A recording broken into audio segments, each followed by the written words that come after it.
ಒಬ್ಬ ಪುತ್ರನು ತನ್ನ ತಂದೆಯ ಅವಮಾನವನ್ನು ತಾಳಲಿಲ್ಲ. ಒಬ್ಬ ಋಷಿಯ ಕೋಪವು ಯುದ್ಧವಾಗಿ ಮಾರ್ಪಟ್ಟಿತು. ಅವನು ಕೈಯಲ್ಲಿ ಪರಶು ಹಿಡಿದು ಅಧರ್ಮದ ವಿರುದ್ಧ ನಿಂತನು. ಆ ಅವತಾರವೇ ಪರಶುರಾಮ ಅವತಾರ. ವಿಷ್ಣು ಪುರಾಣ ಭಾಗ 6ಕ್ಕೆ ಎಲ್ಲರಿಗೂ ಸ್ವಾಗತ. ಆದರೆ ಮೊದಲು ಹಿಂದಿನ ಭಾಗವನ್ನು ಸಣ್ಣದಾಗಿ ನೆನಪಿಸೋಣ.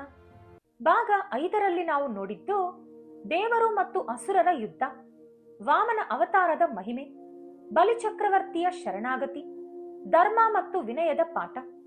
ಇಲ್ಲಿಂದ ಮುಂದುವರಿಯುವ ಮುನ್ನ ವಿಡಿಯೋಗೆ ಒಂದು ಚಿಕ್ಕ ಲೈಕ್ ಕೊಡಿ, ವಿಡಿಯೋ ಶೇರ್ ಮಾಡಿ, ಹಾಗೆ ನಮ್ಮ ಚಾನೆಲ್ ಅನ್ನು ಸಬ್ಸ್ಕ್ರೈಬ್ ಮಾಡ್ಕೊಳ್ಳಿ.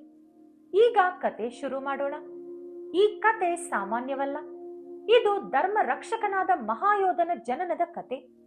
ಪೂರ್ವದಲ್ಲಿ ಮಹಾನ್ ಋಷಿ ಜಮದಗ್ನಿ ಮತ್ತು ಪತಿವ್ರತೆಯ ಪ್ರತಿರೂಪವಾದ ರೇಣುಕಾದೇವಿ ಎಂಬ ದಂಪತಿಗಳಿದ್ದರು. ಅವರ ಆಶ್ರಮದಲ್ಲಿ ಶಾಂತಿ, ಸತ್ಯ ಮತ್ತು ಧರ್ಮ ನೆಲೆಸಿತ್ತು. ಪ್ರತಿದಿನವೂ ರೇಣುಕಾದೇವಿ ನದಿಗೆ ಹೋಗುತ್ತಿದ್ದಳು. ಆಕೆ ತನ್ನ ಪವಿತ್ರತೆಯಿಂದ ಮಣ್ಣಿನ ಮಡಕೆಯನ್ನು ನಿರ್ಮಿಸಿ ಅದರಲ್ಲೇ ನೀರನ್ನು ತುಂಬಿಕೊಂಡು ಬರುತ್ತಿದ್ದಳು. ಅದು ಒಡೆಯದೇ ಇರುವುದೇ ಅವಳ ಶುದ್ಧತೆಯ ಶಕ್ತಿ. ಆದರೆ ಆ ಕಾಲದಲ್ಲಿ ಭೂಮಿಯಲ್ಲಿ ಅಧರ್ಮ ಹೆಚ್ಚಾಗಿತ್ತು. ಶಕ್ತಿಶಾಲಿಗಳಾದ ಕ್ಷತ್ರಿಯರು ತಮ್ಮ ಬಲವನ್ನು ದುರುಪಯೋಗಪಡಿಸಿಕೊಂಡು ನಿರಪರಾಧಿಗಳನ್ನು ಹಿಂಸಿಸುತ್ತಿದ್ದರು. ಧರ್ಮ ಅಪಾಯದಲ್ಲಿತ್ತು.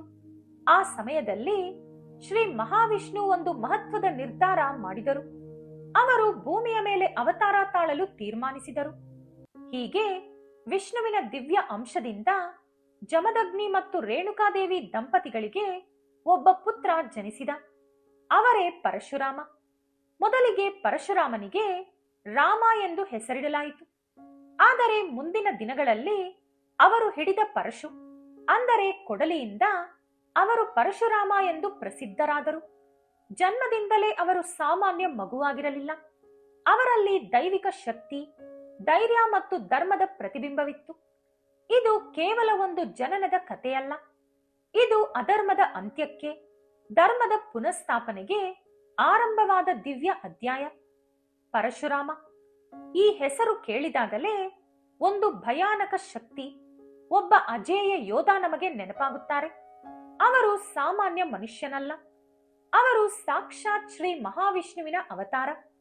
ಜನ್ಮದಿಂದಲೇ ಅವರಲ್ಲಿ ದೈವಿಕ ಶಕ್ತಿ ನೆಲೆಸಿತ್ತು. ಆದರೆ ಅವರ ನಿಜವಾದ ಶಕ್ತಿ ಏನು ಗೊತ್ತಾ? ಒಂದು, ಅಸಾಧಾರಣ ಶೌರ್ಯ. ಪರಶುರಾಮ ಒಬ್ಬರೇ ಸಾವಿರಾರು ಯೋಧರನ್ನು ಎದುರಿಸುವ ಶಕ್ತಿ ಹೊಂದಿದ್ದರು. ಯುದ್ಧ ಭೂಮಿಯಲ್ಲಿ ಅವರ ಎದುರು ಯಾರೂ ನಿಲ್ಲಲು ಸಾಧ್ಯವಿರಲಿಲ್ಲ. ಎರಡು, ಪರಶು ಅಂದರೆ ದಿವ್ಯ ಕೊಡಲಿ. ಈ ಶಸ್ತ್ರವನ್ನು ಅವರು ಪರಮೇಶ್ವರನಿಂದ ಪಡೆದರು. ಈ ಪರಶು ಕೇವಲ ಒಂದು ಆಯುಧವಲ್ಲ, ಅದೊಂದು ದಿವ್ಯ ಶಕ್ತಿ. ಅದು ಎಸೆದಾಗ ಶತ್ರುಗಳನ್ನು ನಾಶ ಮಾಡಿ ಮತ್ತೆ ಅವರ ಕೈಗೆ ಮರಳುತ್ತಿತ್ತು. ಮೂರು, ಅಜೇಯ ತಪಸ್ಸು ಮತ್ತು ಬ್ರಹ್ಮಶಕ್ತಿ. ಪರಶುರಾಮ ಕೇವಲ ಒಬ್ಬ ಯೋಧನಲ್ಲ, ಅವರು ಮಹಾ ಋಷಿಯೂ ಹೌದು. ಅವರ ತಪಸ್ಸಿನಿಂದ ಅವರಿಗೆ ಅಪಾರ ಆತ್ಮಿಕ ಶಕ್ತಿ ದೊರಕಿತ್ತು. ನಾಲ್ಕು, ಕ್ರೋಧದ ಶಕ್ತಿ. ಅವರ ಕೋಪ ಸಾಮಾನ್ಯವಲ್ಲ. ಅಧರ್ಮವನ್ನು ನೋಡಿದಾಗ ಅವರು ಅಗ್ನಿಯಂತೆ ಪ್ರಜ್ವಲಿಸುತ್ತಿದ್ದರು. ಆ ಕೋಪವೇ ಅವರ ಶಕ್ತಿಯ ಒಂದು ಪ್ರಮುಖ ಭಾಗ. ಐದು, ಅಮರತ್ವ. ಹೌದು, ಪರಶುರಾಮ ಚಿರಂಜೀವಿ. ಇಂದಿಗೂ ಅವರು ಜೀವಂತವಾಗಿದ್ದಾರೆ ಎಂದು ಪುರಾಣಗಳು ಹೇಳುತ್ತವೆ. ಈ ಎಲ್ಲಾ ಶಕ್ತಿಗಳಿಂದ ಪರಶುರಾಮ ಧರ್ಮವನ್ನು ರಕ್ಷಿಸಲು, ಅಧರ್ಮವನ್ನು ನಾಶ ಮಾಡಲು ಹುಟ್ಟಿದ ಮಹಾಯೋಧನಾದರು. ಇದು ಕೇವಲ ಶಕ್ತಿಯ ಕಥೆಯಲ್ಲ, ಇದು ಧರ್ಮಕ್ಕಾಗಿ ಬಳಸಿದ ದಿವ್ಯ ಶಕ್ತಿಯ ಕತೆ. ಭಾರತದ ಪುರಾಣಗಳಲ್ಲಿ ಅತಿ ಶಕ್ತಿಶಾಲಿ ರಾಜರ ಹೆಸರು ಹೇಳಬೇಕೆಂದರೆ ಒಬ್ಬರ ಹೆಸರು ಮೊದಲು ಕೇಳಿಬರುತ್ತದೆ, ಕಾರ್ತವೀರ್ಯಾರ್ಜುನ. ಅವನು ಸಾಮಾನ್ಯ ರಾಜನಲ್ಲ, ಅವನು 1000 ಕೈಗಳ ಶಕ್ತಿಯನ್ನು ಹೊಂದಿದ್ದ ಮಹಾಯೋಧ. ಹೌದು, 1000 ಕೈಗಳು. ಕಾರ್ತವೀರ್ಯಾರ್ಜುನ ಹೈಹಯ ವಂಶದ ಮಹಾರಾಜ. ಅವನ ಶಕ್ತಿ ದೇವತೆಗಳಿಗೂ ಆಶ್ಚರ್ಯ ತಂದಿತ್ತು.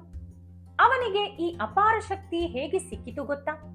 ಅವನು ಮಹಾ ತಪಸ್ಸು ಮಾಡಿ ದತ್ತಾತ್ರೇಯ ಸ್ವಾಮಿಯನ್ನು ಸಂತೋಷಪಡಿಸಿದ.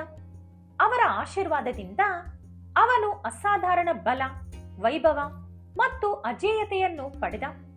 ಆದರೆ ಶಕ್ತಿ ಇದ್ದಾಗ ಅಹಂಕಾರವು ಬರುತ್ತದೆ. ಆರಂಭದಲ್ಲಿ ಧರ್ಮನಿಷ್ಠನಾಗಿದ್ದ ಕಾರ್ತವೀರ್ಯಾರ್ಜುನ ನಂತರ ತನ್ನ ಶಕ್ತಿಯನ್ನು ದುರುಪಯೋಗಪಡಿಸಿಕೊಳ್ಳಲು ಶುರು ಮಾಡಿದ. ಅವನ ಅಹಂಕಾರ ಅವನ ಪತನಕ್ಕೆ ಕಾರಣವಾಯಿತು. ಒಮ್ಮೆ ಅವನು ಜಮದಗ್ನಿ ಋಷಿಯ ಆಶ್ರಮಕ್ಕೆ ಹೋದ.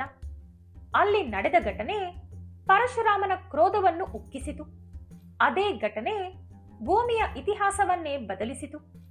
ಒಬ್ಬ ಅಹಂಕಾರಿ ರಾಜ, ಮತ್ತೊಬ್ಬ ದಿವ್ಯ ಯೋಧ, ಇವರ ನಡುವೆ ನಡೆಯುವ ಸಂಘರ್ಷ.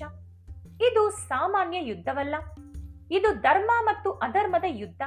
ಇದೊಂದು ಸಾಮಾನ್ಯ ಘಟನೆಯಲ್ಲ, ಇದೇ ಮಹಾ ಸಂಘರ್ಷದ ಆರಂಭ. ಅಹಂಕಾರದ ಶಿಖರದಲ್ಲಿ ನಿಂತಿದ್ದ ಕಾರ್ತವೀರ್ಯಾರ್ಜುನ ಒಂದು ದಿನ ತನ್ನ ಸೇನೆಯೊಂದಿಗೆ ಜಮದಗ್ನಿ ಋಷಿಯ ಆಶ್ರಮಕ್ಕೆ ಹೋದ. ಆ ಆಶ್ರಮ ಶಾಂತಿ, ತಪಸ್ಸು ಮತ್ತು ಧರ್ಮದ ಪ್ರತಿರೂಪವಾಗಿತ್ತು.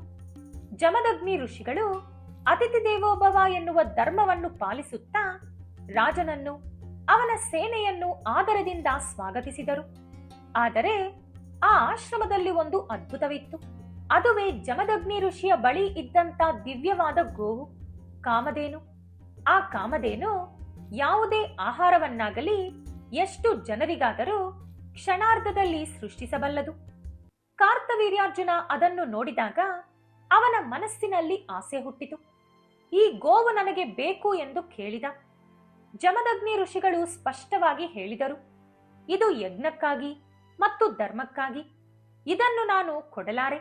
ಆದರೆ ಅಹಂಕಾರದಿಂದ ಕುರುಡನಾದ ಕಾರ್ತವೀರ್ಯಾರ್ಜುನ ತನ್ನ ಬಲ ಉಪಯೋಗಿಸಿ ಅದನ್ನು ತೆಗೆದುಕೊಳ್ಳಲು ಯತ್ನಿಸಿದ. ಅವನು ತನ್ನ ಸೇನೆಯೊಂದಿಗೆ ಕಾಮಧೇನುವನ್ನು ಎಳೆದು ತನ್ನಿ ಎಂದು ಆದೇಶಿಸಿದ. ಆಶ್ರಮ ವಾಸಿಗಳನ್ನು ಅವಮಾನಿಸಿದ. ಇದು ಕೇವಲ ಒಂದು ಕಳ್ಳತನವಲ್ಲ, ಇದು ಧರ್ಮಕ್ಕೆ ನಡೆದ ಅವಮಾನ. ಆ ಸಮಯದಲ್ಲಿ ಪರಶುರಾಮ ಅಲ್ಲಿರಲಿಲ್ಲ. ಆದರೆ ಅವರು ಮರಳಿ ಬಂದಾಗ ಅವರಿಗೆ ಕಂಡ ದೃಶ್ಯ ಅವರ ಹೃದಯವನ್ನು ಬೆಂಕಿಯಂತೆ ಉರಿಸಿತು. ಆ ದಿನ ಒಂದು ಪ್ರತಿಜ್ಞೆ ಹುಟ್ಟಿತು. ಅಧರ್ಮವನ್ನು ನಾಶ ಮಾಡುವ, ಕ್ಷತ್ರಿಯರ ಅಹಂಕಾರವನ್ನು ಮುರಿಯುವ ಒಂದು ಭಯಾನಕ ಸಂಕಲ್ಪ. ಆ ದಿನ ನಡೆದದ್ದು ಒಂದು ತಪ್ಪಲ್ಲ, ಒಂದು ಅಪರಾಧ. ಕಾರ್ತವೀರ್ಯಾರ್ಜುನ ತನ್ನ ಅಹಂಕಾರದಲ್ಲಿ ಕುರುಡಾಗಿ ಜಮದಗ್ನಿ ಋಷಿಯ ಆಶ್ರಮವನ್ನು ಅವಮಾನಿಸಿದ. ದಿವ್ಯವಾದ ಕಾಮಧೇನು, ಧರ್ಮದ ಸಂಕೇತವಾದ ಆ ಗೋವನ್ನು ಬಲದಿಂದ ಕಬಳಿಸಿದ. ಆದರೆ ಅಷ್ಟಕ್ಕೆ ಕತೆ ಮುಗಿಯಲಿಲ್ಲ. ಇದು ಇನ್ನೂ ದೊಡ್ಡ ದುರಂತದ ಆರಂಭವಾಯಿತು. ಪರಶುರಾಮ ಆಶ್ರಮಕ್ಕೆ ಬಂದಾಗ, ಈ ಘಟನೆ ಕೇಳ್ಪಟ್ಟಾಗ ಅವರ ಕೋಪ ಜ್ವಾಲೆಯಂತೆ ಉರಿಯಿತು. ಅವರು ಯುದ್ಧಕ್ಕೆ ತೆರಳಿ ಕಾರ್ತವೀರ್ಯಾರ್ಜುನನನ್ನು ಸೋಲಿಸಿ ಅವನಿಗೆ ತಕ್ಕ ಶಿಕ್ಷೆಯನ್ನು ಕೊಟ್ಟರು. ಆದರೆ ಅದರ ಪರಿಣಾಮ ಭಯಾನಕವಾಗಿತ್ತು.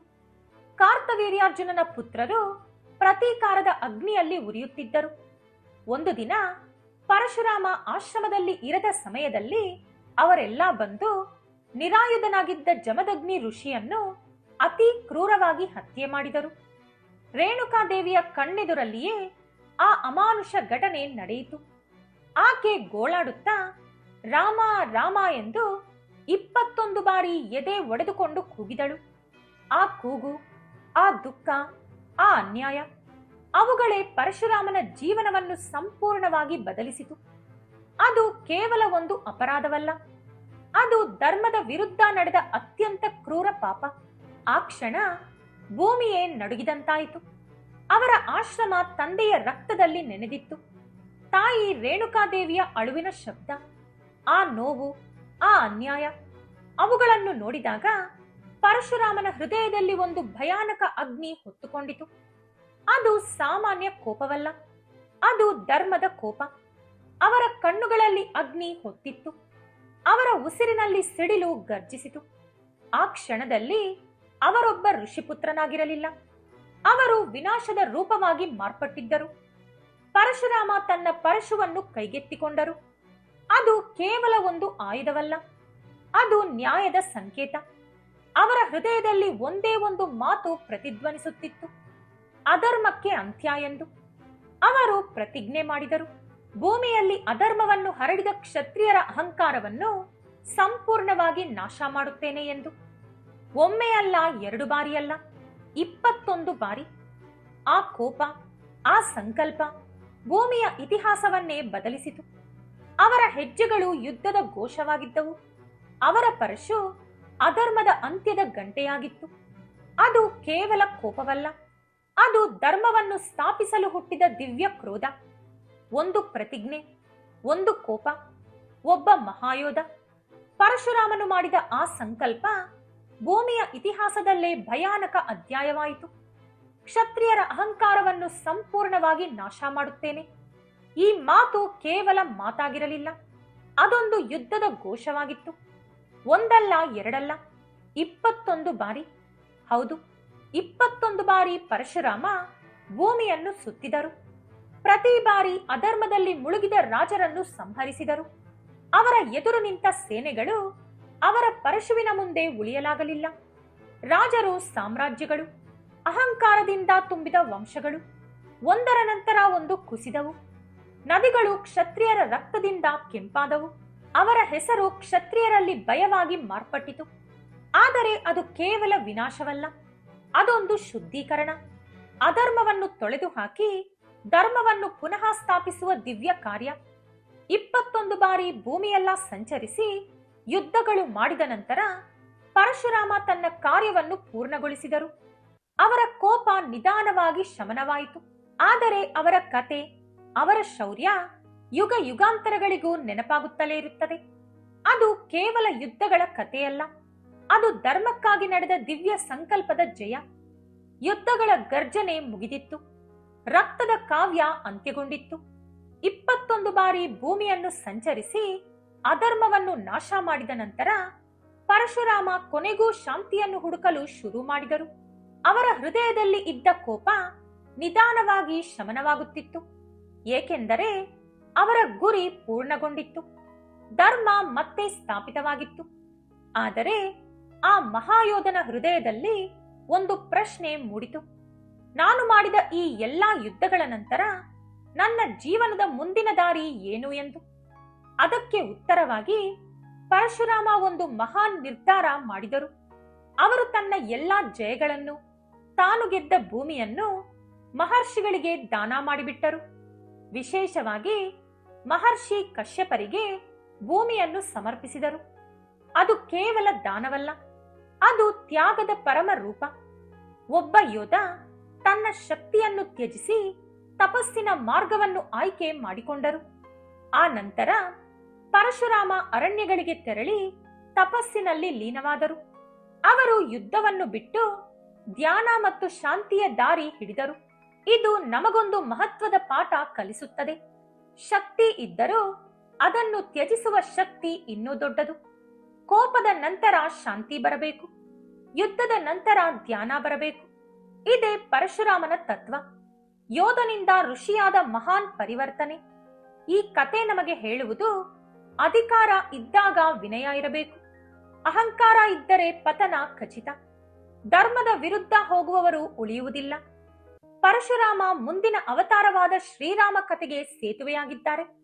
ಅವರು ಶ್ರೀರಾಮನ ಕಾಲದಲ್ಲೂ ಇದ್ದರು. ಈ ಭಾಗದಲ್ಲಿ ನಾವು ತಿಳಿದುಕೊಂಡಿದ್ದು ಪರಶುರಾಮನ ಜನನ, ಕಾರ್ತವೀರ್ಯಾರ್ಜುನನ ಅಹಂಕಾರ, ಧರ್ಮಕ್ಕಾಗಿ ನಡೆದ ಯುದ್ಧ, 21 ಬಾರಿ ಕ್ಷತ್ರಿಯರ ಸಂಹಾರ, ತ್ಯಾಗ ಮತ್ತು ಶಾಂತಿ. ಮುಂದಿನ ಭಾಗದಲ್ಲಿ ನಾವು ನೋಡೋದು ಶ್ರೀರಾಮ ಅವತಾರದ ಮಹಾಕಥೆಯ ಆರಂಭ, ಅಯೋಧ್ಯೆಯ ಇತಿಹಾಸ, ದಶರಥ ಮಹಾರಾಜರ ಬಗ್ಗೆ ಮತ್ತು ಶ್ರೀರಾಮನ ಜನನ. ಈ ಭಾಗ ತುಂಬಾ ಭಾವನಾತ್ಮಕ ಮತ್ತು ಅದ್ಭುತ. ಈ ವಿಡಿಯೋ ನಿಮಗೆ ಇಷ್ಟವಾಗಿದ್ದರೆ ಲೈಕ್ ಮಾಡಿ, ಶೇರ್ ಮಾಡಿ ಮತ್ತು ಸಬ್ಸ್ಕ್ರೈಬ್ ಮಾಡಿಕೊಂಡು ಬೆಲ್ ಐಕಾನ್ ಒತ್ತಿ. ವಿಷ್ಣು ಪುರಾಣ ಭಾಗ 7ರಲ್ಲಿ ಪುನಃ ಭೇಟಿಯಾಗೋಣ. ಓಂ ನಮೋ ನಾರಾಯಣಾಯ.